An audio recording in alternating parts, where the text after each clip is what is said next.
Milwaukee, Wisconsin. Sitting on the west shore of Lake Michigan, this Midwestern city is not typically known for its artistic talent. In the 20th century, Milwaukee established itself as a great industrial city. However, tucked away in Milwaukee's northeast corner lies a hip and vibrant community known as the Riverwest neighborhood.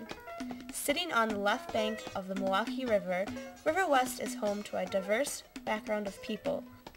Many of these residents established Riverwest as a hotbed of creativity, including artists, filmmakers, performance artists, and musicians.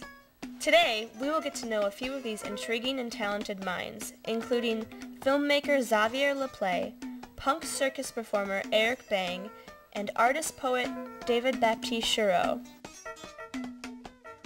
Our first guest is the owner of Riverwest Film and Video, Xavier LaPlay.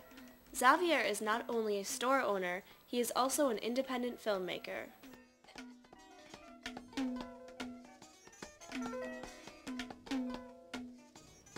You've worked as a director on a few films in India. And what were these films about? The first film that I made was a short film. Well, the plot of the film is maybe not exactly what the film was about, but the plot of the film was kind of like a Romeo and Juliet story. The film itself is called Bobby, that I adapted, and Bobby's adapted from Romeo and Juliet. And what I did was I took a film that Raj Kapoor made in 1973, and I abridged it to 30 minutes from 3 hours, and then I reshot the film shot for shot with kids, street kids, or kids out, whoever I could kind of get together to shoot in Goa and Bombay, and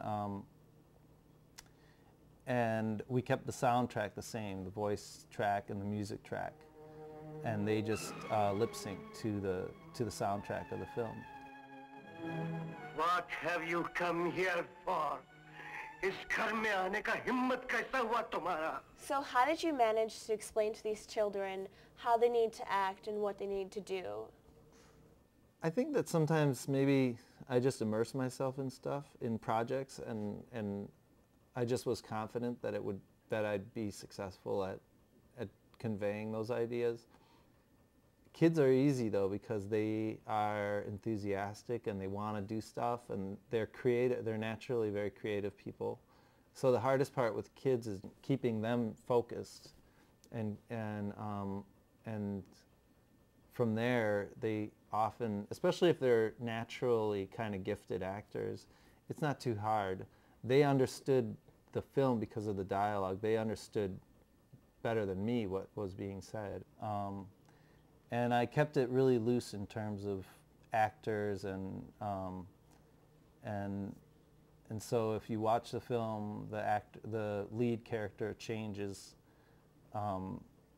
Different kids play the same role, and then we ran into problems shooting. So then half of the film we animated with like paper cutout puppet animation. हाँ बेटी, बेटी, आज तुम दोनों को खोने की नौबत आ गई। तब महसूस हुआ कि बच्चे माँ बाप के लिए कितने कीमती होते हैं। And it all seems pretty crazy, and it actually is a little bit of a crazy hodgepodge film, but people find it pretty entertaining, and it's won a lot of awards, and people keep like screening it at festivals and showing it places. So it just by chance turned out to be my most successful film so far.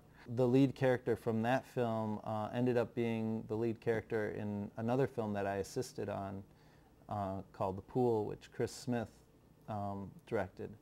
And that film ended up winning a special jury prize at Sundance Film Festival this year, and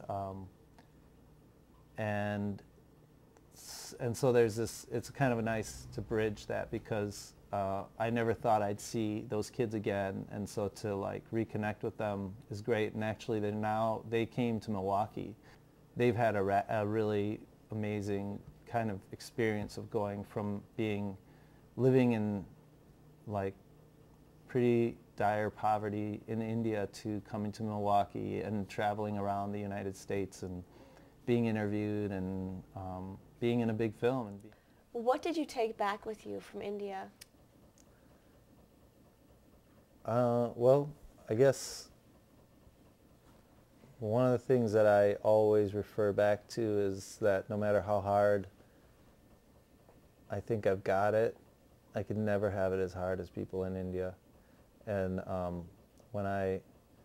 sometimes when I run the store, I just feel trapped by, responsibility, and that, I'm not, I don't know, like I just want to be able to just work on, I really just want to work on filmmaking or on something creative, and sometimes when I feel that way, I think about people in India who like work 12 hours a day, sleep on the floor where they work, and then get up in the morning and do it again 7 days a week for their entire lives, and get nothing. Like, some people don't even get paid. They just get food and the opportunity to sleep on the floor. So to me, it's always like, well, I can work harder.